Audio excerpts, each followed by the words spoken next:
Whether it's poor design, overhyped features, or just stuff that wasn't tested in the real world, some of these products may be more trouble than they're worth. So if you're designing a kitchen or planning a major renovation, here are 8 appliances you might want to think twice about.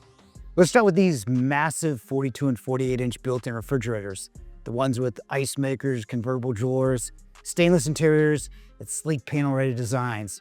Because here's the catch, the compressor's at the bottom. With 2 sets of doors underneath, the entire fridge cavity gets pushed way up.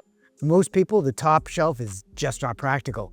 It's a beautiful design, but not one that works for every kitchen or every height. These all-in-one washer-dryer units promise convenience, washing and drying in the same drum, no transferring and no vent required. Sounds great, especially if you're tight on space or get stuck with the 110 bolts.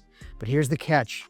The full cycle takes longer than separate machines, and you can't remove clothes after the wash to start another load. You're locked in until it's completely done.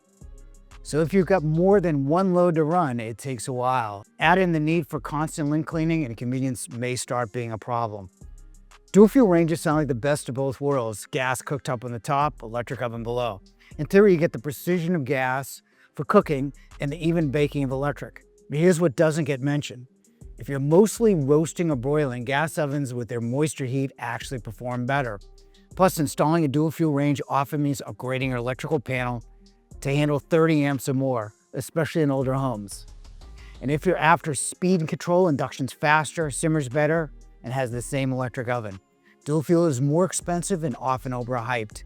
Make sure it actually fits how you cook. I love induction. It's fast, precise, easy to clean, safe around kids, and doesn't throw heat into your kitchen like gas does. But, and this is very important, it's not for everybody. If you love grilling, searing, or using specialty cookware, induction may be limiting. And because it runs in 50 amps, it's more sensitive to voltage spikes, which can be a real issue in older homes and areas with inconsistent power. Also, repairs can be tricky. Not every service tech is trained to handle induction, especially outside major cities. It's an incredible technology, and make sure you set up for it before you commit.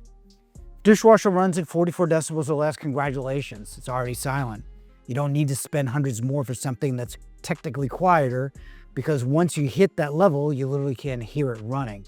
But brands know people love the idea of ultra quiet, so they slap on a 38 decibel rating and jack up the price. Seen people pay $400 to $1,000 more just to shave off a few decibels, and they'll never notice. Save your money. Anything under 44 decibels is already whisper quiet. Don't fall for the marketing.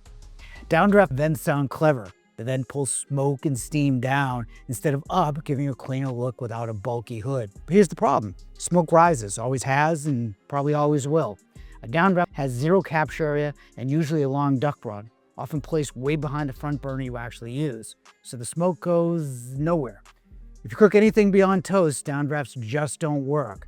These have been around forever. Microwave on top, vent underneath. Space saving, sure. Functional, not really. The problem is ventilation.